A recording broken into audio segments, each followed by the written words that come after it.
Hello everyone, कैसे हैं आप सभी। होप सो अच्छे होंगे। Welcome to English with Juhi Burman and आप सभी को मेरा बहुत बहुत नमस्कार। होप सो मैंने आपको जितना भी बताई होंगी प्रोनाउन की क्लासेस, हमारी 4 क्लासेस कंप्लीट हो चुकी है। ये हमारा 5th क्लास है प्रोनाउन का। अगर कोई भी डाउट है तो आप प्लीज़ कमेंट करके बताइएगा, तो मैं उसे इम्प्रूव करने की कोशिश करूँगी। इन केस अगर साउंड में थोड़ा प्रॉब्लम हो, क्योंकि घर पे थोड़ा काम चल रहा है, तो आप प्लीज़ थोड़ा सा कोऑपरेट कीजिएगा, ठीक है। चलिए स्टार्ट करते हैं।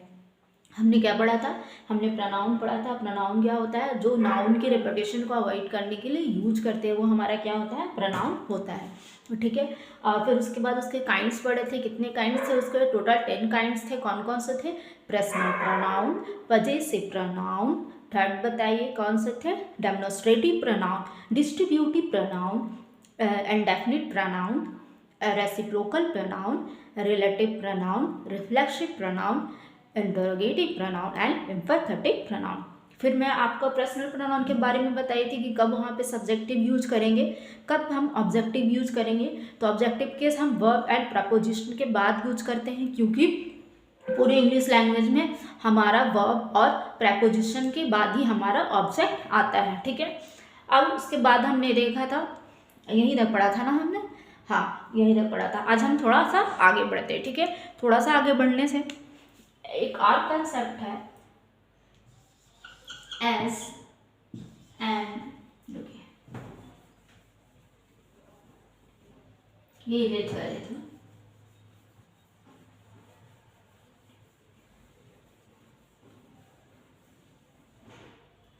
यहाँ पे आज एक और केस है एस स्लैश देन एंड।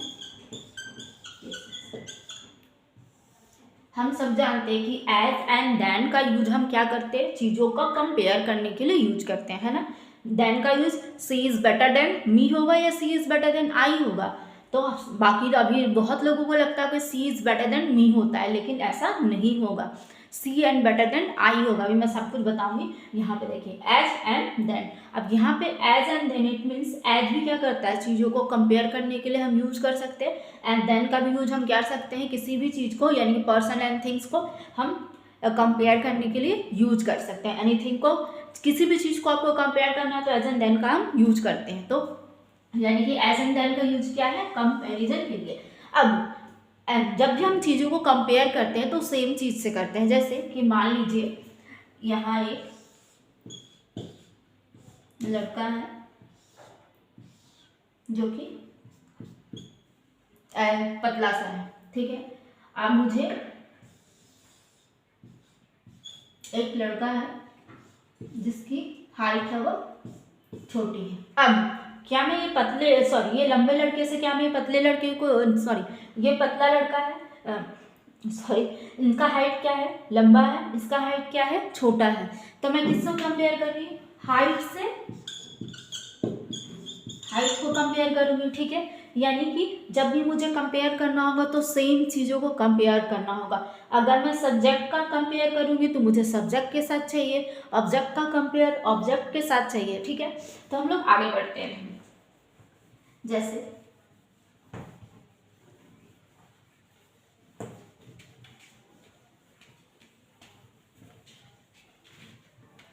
कभी भी एज देन है, एक एग्जांपल लेते हैं। सी इज बेटर देन मी या आई। बताइए कौन होगा? एज देन एंड केस में क्या होता है? कभी भी हम चीज़ों को बेटर देन, यानी कि क्या हो रहा है यहाँ पे? हम चीज़ों को क्या कर रहे हैं? कंपेयर कर रहे हैं। जब हम चीज़ों को कंपेयर कर रहे हैं, इट मीन्स मुझे यहाँ इसके ऑब्जेक्ट में वही चाहिए जिस चीज़ों से मैं कंपेयर करूँ। अगर वो सब्जेक्ट है तो मैं यहाँ पे सब्जेक्ट लिखूंगी। अगर वहाँ पे ऑब्जेक्टिव केस है तो क्या मैं लिखूंगी? ऑब्जेक्टिव केस लिखूंगी। अब एक और सेंटेंस मैं आपको देती हूँ। says going to school, ठीक है। अब यहाँ पे देखिए me am going to same school ही गया। यहाँ पे देखिए she is going to school and me am going to school, यानी कि क्या मैं कभी भी किसी भी हेल्पिंग वर्ब या वर्ब के पहले क्या मैं कभी भी ऑब्जेक्टिव केस ले सकती हूँ? नहीं। यानी कि मुझे इस सी से कंपेयर करने के लिए मुझे यहाँ पे मी की जगह पे क्या चाहिए? आई चाहिए। यानी कि हम सब्जेक्टिव केस का यूज कब करते हैं? सॉरी, सब्जेक्टिव का कंपेयर हम सब्जेक्ट के साथ करेंगे, यानी ऑब्जेक्टिव का कंपेयर हम ऑब्जेक्ट के साथ करेंगे। तो यहाँ पे जो लिखा हुआ है सी इज बेटर देन मी के जगह पे क्या हो जाएगा? सी इज बेटर देन आई। ठीक है, और सेंटेंस लेते हैं।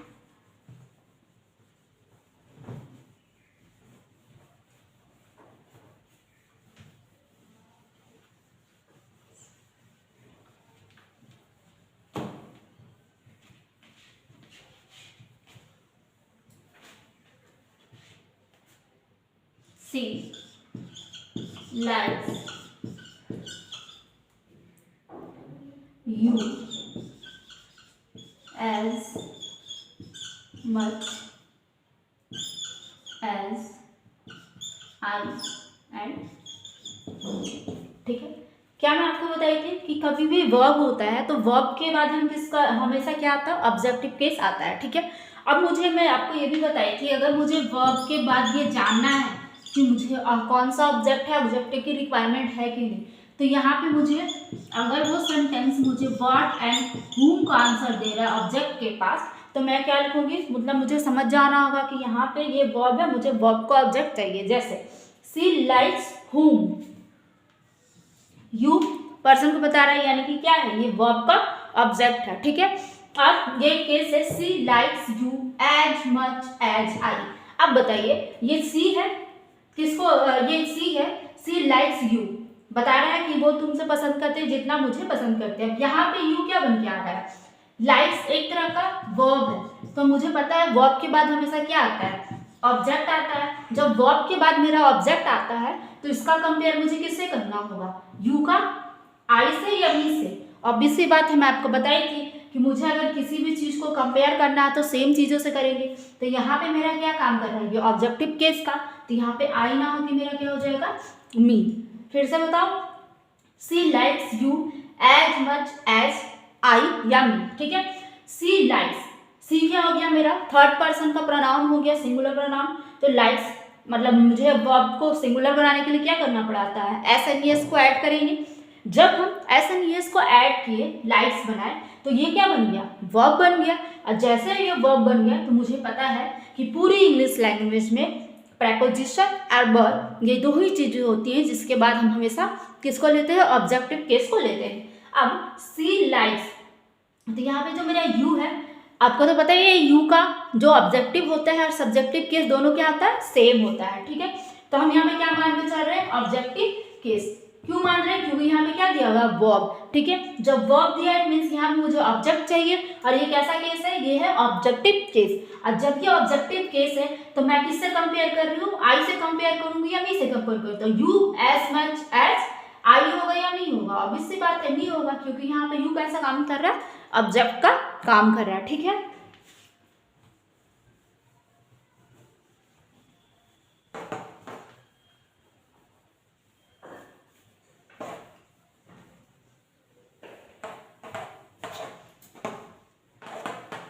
एज देन एंड केसेस में कोई डाउट हो तो आप जरूर बताइएगा, क्योंकि मैं दो बता चुकी हूँ और मिसलेनियस क्वेश्चन में जरूर कराऊंगी, इसलिए अभी मैं एक एक दो एग्जाम्पल देके बस कंसेप्ट क्लियर करवा रही हूँ ताकि दिमाग में रहे, और जब मैं क्वेश्चन कराऊंगी तो काफ़ी मतलब कोशिश करूंगी कि जितना पॉसिबल हो सके उतना आपसे इससे क्वेश्चन कराऊँ। ठीक है, फिर भी आपको लगे तो आप प्लीज़ बताइएगा, तो मैं फिर आ गया। अब यहाँ पे देखिए, यहाँ तक हो गया था। एज देन का यूज हमने सीख लिया था। दो आपको बता भी दी मैं कि दो सेंटेंस कैसा, एक हो जाता है directly she is better than I and me. यहाँ पे जो सी था, she is better than I and me. यहाँ पे देखिए कौन सा वर्ब था? ये जो हमारा हेल्पिंग वर्ब कैसा आया? मेन वर्ब का काम करता है ना। तो जब मेन वर्ब का काम करता है तो मुझे पता है कि इसके बाद मुझे सब्जेक्टिव केस ही लेना है, तो यहाँ पे मैं मी ना लेकर क्या लूँगी? आई लूंगी, ये दूसरा तरीका है। दूसरा मुझे ये भी देखना है कि देन हम क्या करते हैं, चीज़ों को सेम चीज़ों को कंपेयर करते हैं, यानी कि सी इज बेटर देन हुम, आई है ना।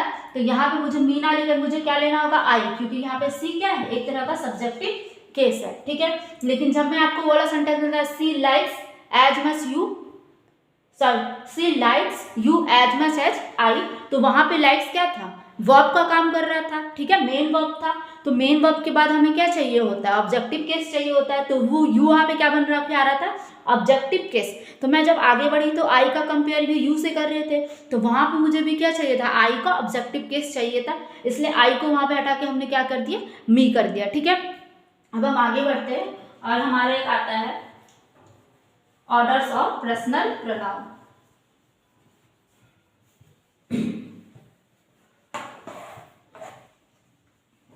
आता है हमारा उसके बाद ऑर्डर्स ऑफ पर्सनल प्रोनाउन।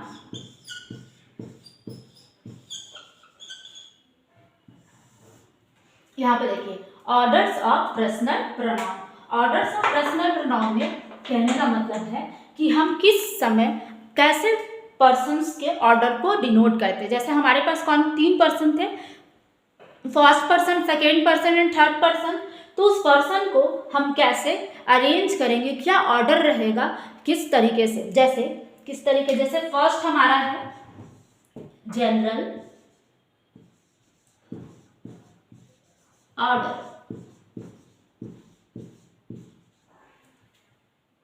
2 + 3 + 1, 2 + 3 + 1 क्या हो गया, second person,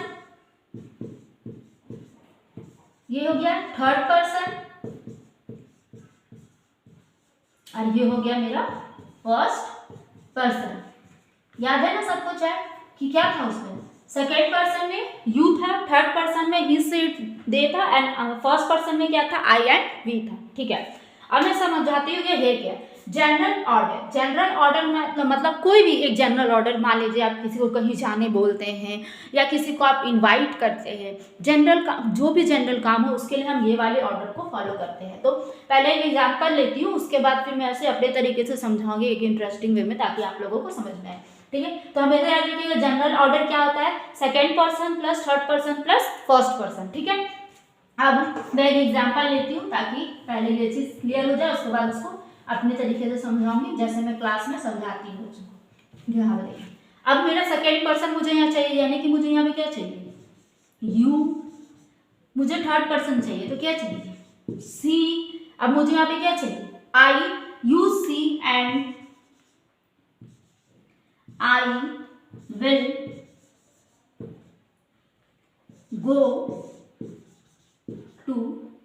go to the party, ठीक है। यहाँ पे क्या है, we she and I will go to the party. अब यहाँ पे लिखा है general order you she and I will go to the party या कम टू दी पार्टी, आप कुछ भी लिख सकते हैं, आपका मन हुआ तो आप यहाँ पे कम टू दी पार्टी लिख दिया।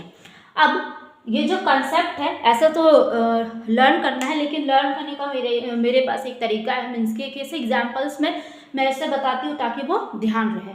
जैसे 2 3 1, मान लीजिए कि मेरी एक क्या है, फ्रेंड है, सॉरी ये मैं हूँ, ये मेरी फ्रेंड है और ये मेरी फ्रेंड की फ्रेंड है, ठीक है। यहाँ तक क्लियर हुआ। तो अब जब मैं, मेरी फ्रेंड है मेरी फ्रेंड की फ्रेंड, मान लीजिए मैं एक डब्बू लड़की हूँ, यानी कि मुझे अकेले जाना कहीं डर लगता होता है ना, बहुत से ऐसी जो निकलती नहीं है, मतलब जाएंगी तो साथ में ही जाएंगे, किसी ना किसी को क्या करेंगे, साथ लेकर ही जाएंगे। बहुत लड़कियां ऐसी होती हैं, तो मतलब ऐसा मैं किसी को हर्ट नहीं कर रही, लेकिन एक एग्जांपल बस दे रही हूँ। तो होता है बहुत लोगों के साथ। पहले मैं भी क्या करती थी, जब जाती थी तो किसी न किसी के साथ जाती थी, क्योंकि मुझे क्या लगता था कि नहीं, अकेले जाना सही नहीं है, क्योंकि डर लगता था, ठीक है। तो अभी मान लीजिए मैं वही डब्बू और डरपोक लड़की हूँ, मैं क्या मतलब मैं हर जगह जाती हूँ, लेकिन क्या करती हूँ, मुझे अब कोई ना कोई चाहिए होता है, और कोई ना कोई चाहिए होता है, यानी कि मान लीजिए कि मुझे अब जाना है मार्केट। जब मुझे मार्केट जाना है तो जब मुझे मार्केट जाना है तो फिर तो आ गई परेशानी कि मुझे मार्केट जाना है, मेरे साथ कौन जाएगा। तो जैसे मैंने अपने फ्रेंड को कॉल की तो वो क्या बोले कि हाँ चलूँगी, लेकिन मेरी फ्रेंड भी मेरे साथ चलेगी, ठीक है। तो इसका क्या सीक्वेंस हुआ, जब मुझे नीड थी कहीं जाने की तो सबसे पहले मैंने किसको बुलाया, अपने फ्रेंड को, यानी कि सेकेंड पर्सन को। तो ये सेकेंड पर्सन ने किसकी बात की, थर्ड पर्सन की, यानी कि वो भी मेरे साथ क्या करेगी, चलेगी, ठीक है। तो मेरा कैसे ऑर्डर बन जाएगा, 2 3 1, यानी कि मैं आपको तो पीछे ही रखूंगी ना, मतलब मैं बस इसे फोन की पूछी, बोली हाँ बिल्कुल चलूंगी, लेकिन मेरे साथ क्या चलेगी, मेरी फ्रेंड भी चलेगी। तो अभी क्या हो जाएगा 2 3 + 1, यानी कि ये जनरल ऑर्डर मेरा बन जाएगा, ठीक है।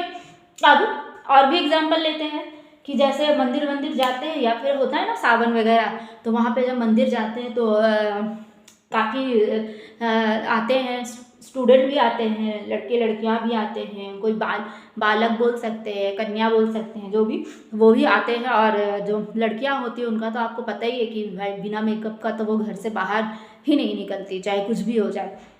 तो वो सावन में गई पूजा वूजा करने कि भगवान जी थोड़ा सा खुश हो जाए, जिसका जो भी टेंशन रहे, कि मतलब कोई चाहता होगा कि मुझे जॉब हो जाए, कोई मुझे चाहता होगा कि मतलब मुझे कि मेरे मतलब जो है आप समझ सकते हैं कि मतलब वो इम्प्रेस हो, भगवान जी आप प्लीज़ इम्प्रेस हो जाइए और मेरी क्या करा दीजिए, उससे जल्दी से शादी करा दीजिए, ठीक है। तो अब कोई ऐसे ही जाता है कि भाई अगर अच्छा हुआ कोई मिली तो बढ़िया, नहीं मिली तो भी काम चल जाएगा। वैसे ही है, हम 3 दोस्त हैं, हम तीनों गए मंदिर, ठीक है। तो जब हम 3 दोस्त थे, हम तीनों गए मंदिर, तो ये मुझे क्या बोली कि मतलब मैं ऐसे क्या बोली, चलो मंदिर, क्योंकि मैं हूँ डब्बू लड़की, मैं अकेले जा नहीं सकती। तो ये बोली चलो ठीक है चलूँगी, ठीक है। लेकिन ये बोली कि यार हम अकेले नहीं जाएंगे, क्योंकि मेरी क्या आदत है कि मान लो कोई मिल गया या कोई दिख गया तो फिर मैं क्या हो जाऊँगी, उसी के साथ घूमने चली जाऊँगी। भाई अब जो मुराद मांगने आई हूँ भगवान से, अगर भगवान ने वो पूरा कर दिया, कोई मिल गया, तो हम अब थोड़ी हम इसके साथ में रहेंगे, है ना। तो मैं क्या करूँगी, निकल लूँगी। इसलिए बोली कि नहीं तुम मैं अपनी फ्रेंड के साथ जाऊँगी। तो मैं बोली चलो ठीक है। तो इसकी भी फ्रेंड फिर ये क्या कि अपनी फ्रेंड को ले ली। तो इस तरीके से आप बता सकते हैं कि जनरल ऑर्डर, यानी कि कहीं भी आना हुआ, जाना हुआ, खाने के लिए पूछना हुआ, तो भी हम क्या करते हैं, जनरल ऑर्डर 2 3 1 का यूज़ करते हैं। और जैसे हमारे घर में गेस्ट आते हैं, ठीक है, मान लीजिए, तो हम क्या करेंगे, सबसे पहले खुद खाते हैं क्या, नहीं, हम लेकर जाते हैं। ऐसा तो मन तो पूरा रहता है कि मतलब वो ना खाएं अगर ऐसी चीज़ें रहती है तो, क्योंकि उसी वक्त ना घर से अच्छी अच्छी चीज़ें मम्मी निकालती हैं कि गेस्ट आए हैं, उससे पहले तो देखने को भी नहीं मिलता है कहाँ, अगर मिलता भी है तो बहुत मतलब मात्रा में बहुत कम होता है, जब मम्मी ही देती हैं। अब ऐसा नहीं कि बिल्कुल नहीं देती है, देती हैं। अब यहाँ पे देखिए 2 + 3 + 1 यहाँ पे है। मान लीजिए मैं यहाँ पे हूँ, मेरे गेस्ट आए, तो मैं क्या करूँगी, सबसे पहले किनको पूछेंगी, लीजिए आप लीजिए, और फिर उसके बाद वाले को पूछूंगी आप भी लीजिए। यानी कि हम किसको पहले प्रेफरेंस दे रहे हैं, हम पहले दूसरों को प्रेफरेंस दे रहे हैं, उसके बाद थर्ड वाले को प्रेफरेंस दे रहे हैं, और लास्ट में खुद को रख रहे हैं कि आप लोग खा लीजिए, बच गया, अगर आप लोग का मन भर गया तो फिर हम लोग भी ट्राई करेंगे, नहीं तो आप लोग ही खाते रहिए, ठीक है। तो ये जनरल ऑर्डर का समझाने का तरीका था। तो कभी भी जनरल ऑर्डर हो तो हमेशा याद रखिएगा 2 + 3 + 1, अपने आप को मान कर चलिएगा कि मैं अकेले तो कहीं जाती नहीं, तो मुझे क्या चाहिए, एक मेरी फ्रेंड चाहिए। और ये फ्रेंड भी क्या बोलती है कि नहीं ये हम अपनी फ्रेंड को लेकर चलेंगे, क्योंकि ये मेरे घर के पास रहती है ना। तो ये घर के पास रहती है तो इसको भी सुविधा है भाई कि ये भी बोर नहीं होगी और मैं भी चली जाऊंगी, क्योंकि मैं क्या हूँ, एक डरपोक लड़की। क्लियर हो गया यहाँ तक। अब ये हम इरेज करते हैं, दूसरा इसका आते हैं, यानी ऑर्डर्स ऑफ पर्सनल प्रोनाउन में सबसे पहला मेरा क्या होता है, जनरल ऑर्डर, जिसका मेरा ऑर्डर क्या होता है जनरल में 2 + 3 + 1, यानी कि second person, third person and first person. क्या एग्जाम्पल था, you she and I will come या गो टू दी पार्टी। यहाँ पे देखिए पार्टी में भी जाना है तो मतलब मुझे दूसरों से पूछना पड़ रहा है ना। बताइए, मैं कहीं जाती ही नहीं अकेले, ऐसा नहीं है। ये बस एक एग्जाम्पल था। आजकल कोई भी ऐसी लड़की नहीं है जो डरती हो बाहर निकलने से या अकेले जाने से। सीमा हैदर पाकिस्तान से आ गई तो अब तो कुछ भी हो सकता है।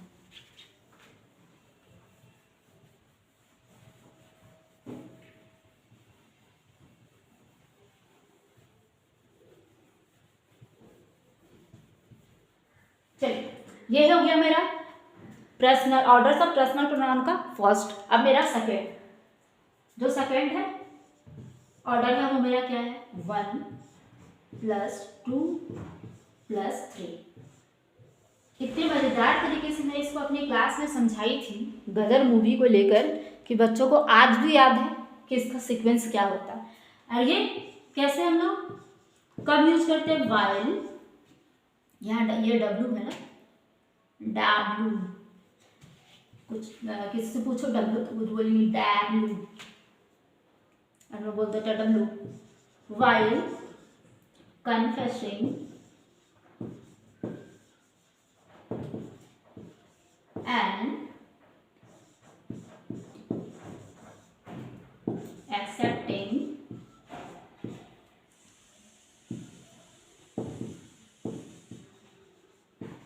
mistake।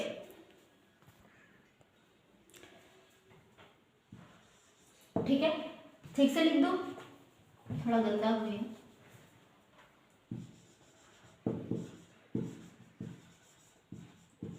ठीक है, वाइल कन्फेसिंग एक्सेप्टिंग मिस्टेक्स। ठीक है, 1 + 2 + 3 का ऑर्डर क्या होता है कि जब हम अपने मिस्टेक्स को क्या कर रहे हैं, एक्सेप्ट कर रहे हैं, सामने वाले कन्फेस कर रहे हैं। ठीक है, तो ऐसे मिस्टेक्स को अब इसका एग्जाम्पल लेते हैं। अभी हाल ही में सबने गदर 2 देखा, फिर से कोई बुरा मत मान जाइएगा, बस एक एग्जाम्पल है ताकि तरीकों चीज़ों को दिमाग में रखें, क्योंकि इंग्लिश ऐसे भी इतनी सारी रूल्स और चीज़ें हैं कि हम थोड़ा बोर फील करते हैं इसको पढ़ते वक्त, तो बस ऐसे ले रहे हैं। ठीक है, हम सब ने गदर मूवी देखी है।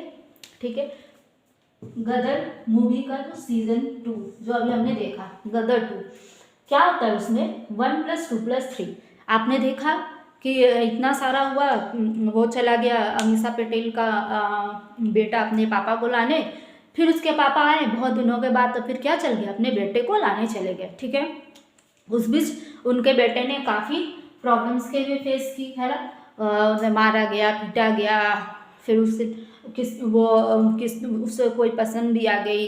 ठीक है, उसे कोई पसंद करने लगी, इतने सारे प्रॉब्लम्स के बीच में वो फंसा हुआ था। आए हमारे, क्या नाम था उनका, दारा सिंह, है ना, आए और बोले कि तुम्हारी ये हिम्मत, यानी कि हमेशा याद रखिएगा कि जब भी कुछ भी प्रॉब्लम होता है मूवी में तो सबसे पहले किसको फेकर, सबसे पहले कौन आगे बढ़ता है, हमारा हीरो। ठीक है, और हीरो जो फर्स्ट नंबर पे उसी को हीरो मानेंगे। ठीक है, सबसे पहले क्या बन गया, हमारा हीरो। अब जैसे ही, तो यहाँ पे हीरो कौन है मेरे, दारा सिंह। ठीक है, वो आए, देखा होगा ना आपने कि मतलब ये क्या हैंडपंप तो नहीं उखाड़े थे इस बार, लेकिन चीज़ों को मतलब ऐसे फेंक रहे थे, ऐसे उठा रहे थे, खंभा उखाड़ दे रहे थे। ऐसा लग रहा था कि जैसे कि उनमें क्या है, सुपर पावर आ चुकी है, ऐसी पावर जो किसी में नहीं है। ठीक है, तो वो क्या है, हीरो, और वो आए हैं अब मैदान में। तो किसी भी प्रॉब्लम में सबसे पहले कौन कूदेंगे, हमारे हीरो कूदेंगे। तो यानी कि जब पहला वो कूदे तब उनके बेटों को क्या लगा कि अब मान लीजिए कि ये सीनियर हीरो है तो उनका बेटा भी तो कहीं ना कहीं हीरो है ही। अलग बात है कि वहाँ पे उसको प्रेजेंट नहीं किया गया, यहाँ पे दारा सिंह को ही सबसे ज़्यादा पावरफुल बताया गया, लेकिन फिर भी उनका जो बेटा है सन, वो भी क्या आ गया, कूद गया कि मैं भी क्या करूँगा, मदद करूँगा। ठीक है, अब थर्ड में क्या थी, उनकी डॉटर इन लॉ। जब तीनों को पकड़ के बांध दिया गया था, याद नहीं कि जब वो सब जा रहे थे, तीनों भारत की ओर आ रहे थे, तो फिर क्या हो गया था, फिर से उनको पकड़ लिया गया था। फिर उनको पकड़ लिया गया तो फिर दारा सिंह को, उनके बेटे और उनके डॉटर इन लोग को क्या किया गया था, बांध दिया गया था रस्सियों से। ठीक है, उस वक्त किसी को कुछ नहीं सूझ रहा था कि कौन कैसे छूटेगा। तो भाई दारा सिंह जी के पास क्या था, एक सुपर पावर था, एक नेचुरल पावर था जो कि किसी के पास नहीं है। तो उन्होंने क्या किया, उस खंबे को ही उखाड़ दिया, ठीक है। जैसे ही देखे इसने जो मेरे पापा हैं, यानी कि जो इनके पिताश्री है, वो इतने ताकतवर है, तो थोड़ी सी ताकत फिर इनमें भी आ गई। तो फिर इनमें ये भी किया, और फिर इन्होंने डॉक्टर इन लॉ का भी रस्सी खोला, डॉक्टर इन लॉ भी क्या करी, शुरू हो गई। तो यानी कि कोई भी कन्फेसिंग, और मान लीजिए फिर आया पुलिस, जब पुलिस आए, इन केस मान लीजिए कि आए, तो क्या बोलेंगे, सबसे पहले दारा सिंह ये क्या किया, पहले मैं, उसके बाद उनके बेटे, उसके बाद उनकी डॉटर इन लॉ, वो भी लास्ट में, ठीक है। तो सबसे पहले किनको पकड़ा जाएगा, हीरो को पकड़ा जाएगा, क्या तुम ही ज़्यादा हीरो बन रहे थे, तुम ही शुरुआत किए थे ये सब। उसके बाद जब ये इनको पकड़ लेंगे, तो उनका बेटा बोलेगा कि सिर्फ वो शामिल नहीं थे, मैं भी था, मैं भी, यानी कि वो क्या कर रहा है, अपनी गलती को कन्फेस कर रहे हैं, यानी कि एक्सेप्ट कर रहा है। तो जैसे ही सन बोला कि मैं भी था, मैं भी, वैसे ही डॉक्टर इन लोग भी बोली कि नहीं, सिर्फ ये दोनों नहीं थे, मेरी भी गलती थी, है ना, मुझे भी ले जाइए, मुझे भी हथकड़ियों में बांध लीजिए, ठीक है, क्योंकि जहाँ ये जाएंगे वहाँ मैं रहूँगी। ऐसा बोलकर क्या हुआ कि हीरो ने जब भी कन्फेस किया अपने मिस्टेक्स को, तो उन्हें पकड़ लिया गया। फिर उसके बाद उनका बेटा आया, ठीक है। फिर उसके बाद सेकंड में क्या आ गई, उनके डॉटर इन लॉ आ गई। आई थिंक आपको क्लियर हो गया होगा कि while confessing accepting mistakes we use 1 + 2 + 3 order, यानी कि कौन सा order, first person, second person and third person. चलिए इसका एक एग्जाम्पल लेते हैं और इसको भी थोड़ा इरेज कर देते हैं। अगर तरीके अच्छा लगता है एग्जाम्पल ऐसे, तो आप जरूर बताइएगा, क्योंकि मैं सच में ऐसे ही अपनी क्लासेस में भी पढ़ाती हूँ, ताकि बच्चे को रिकॉल रहे कि चीज़ें कैसे रिलेट कर रहे हैं।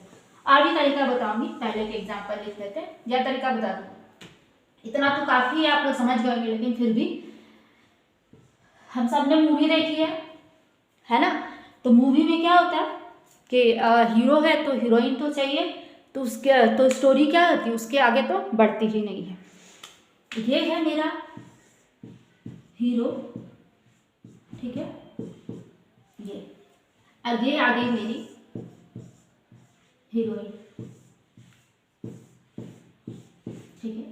दोनों मिले कॉलेज में, दोनों कॉलेज में मिले, एक दूसरे से पहले एक दूसरे को देखकर मुस्कुराए, फिर क्या हो गया, दोनों बातचीत स्टार्ट किए, बातचीत जैसे स्टार्ट किए, तो उसके बाद क्या बोले, ये कि हम तुम्हारे हैं और तुम मेरी हो।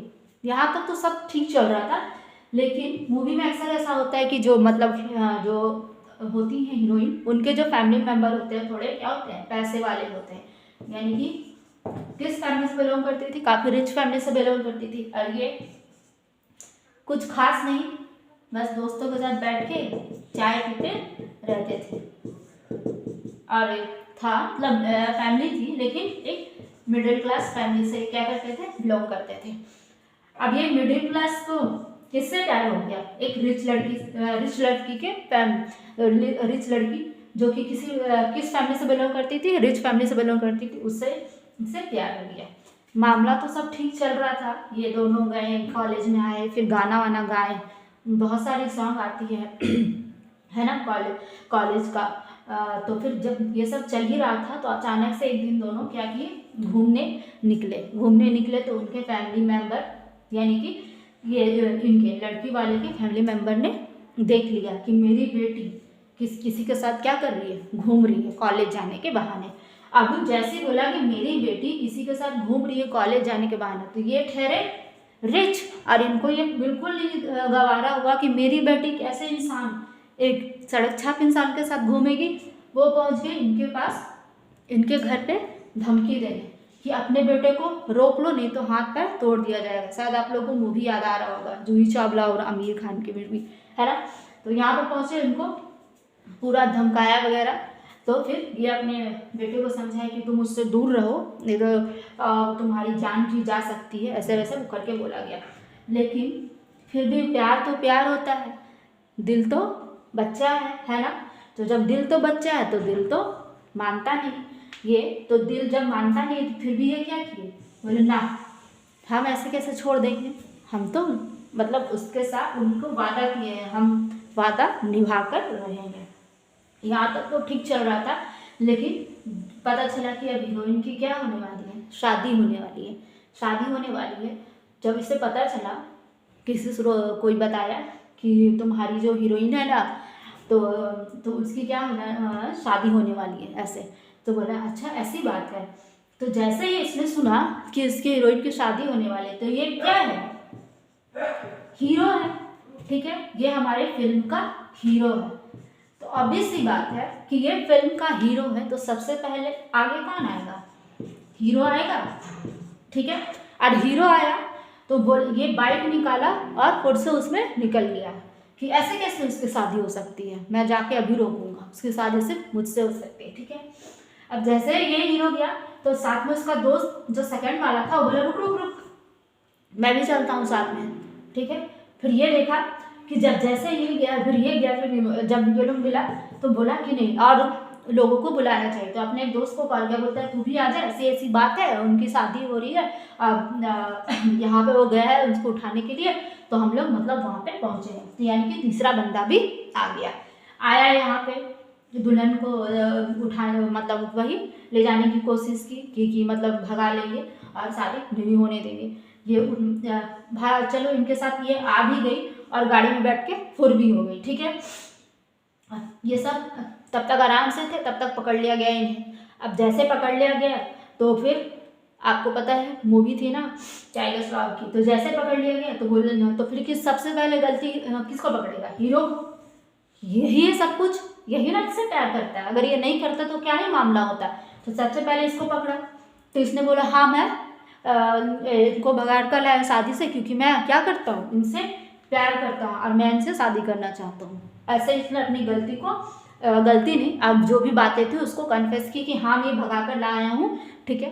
तो जैसे इसको पकड़ा फिर बोला कि और कौन कौन सा था, तो फिर इसको पकड़ा, अच्छा तो ये भी तुम्हारे ग्रुप में है। सेकेंड वाला को भी पकड़ लिया एंड थर्ड वाला को भी पकड़ लिया। यानी कि जैसे उन्होंने अपनी गलती एक्सेप्ट की, तो उसमें हम क्या रूल फॉलो करेंगे, 1+2+3 का रूल फॉलो करेंगे, यानी कि first person, second person, third.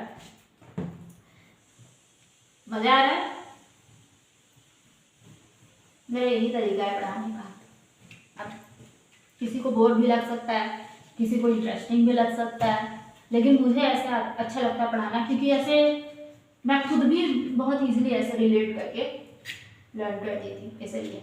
अब एग्जांपल लेते हैं, फर्स्ट पर्सन में आई, सेकेंड पर्सन में यू एंड थर्ड पर्सन में क्या आ जाएगा, सी, विल। क्या लगा, I you and she, will.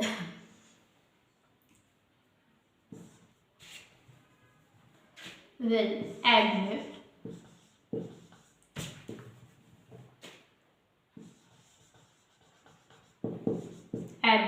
are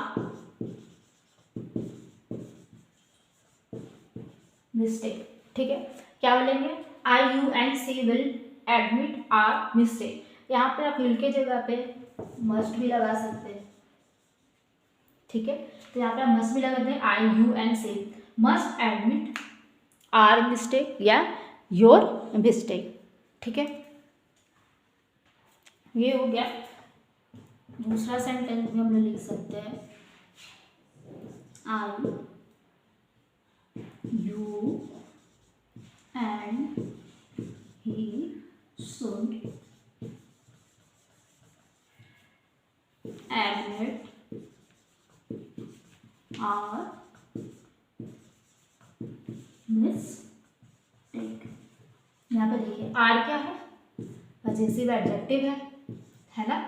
इसके बाद मुझे नाउन चाहिए होता है, तो मिस्टेक क्या है, एक तरह का नाउन है, ठीक है।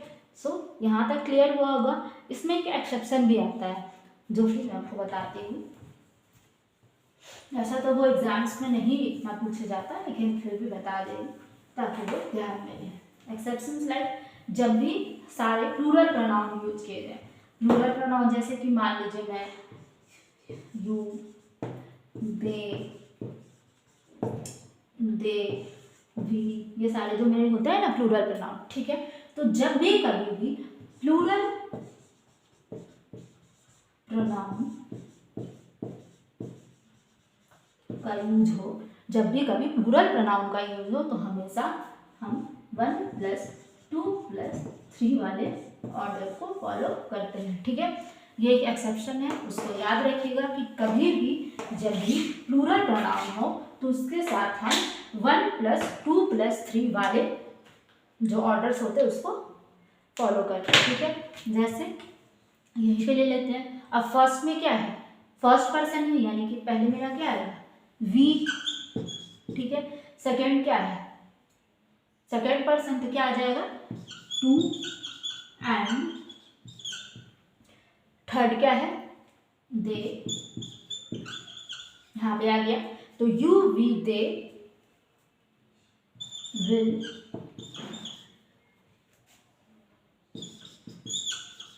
Talk to him. ठीक है, you we you they will talk to him.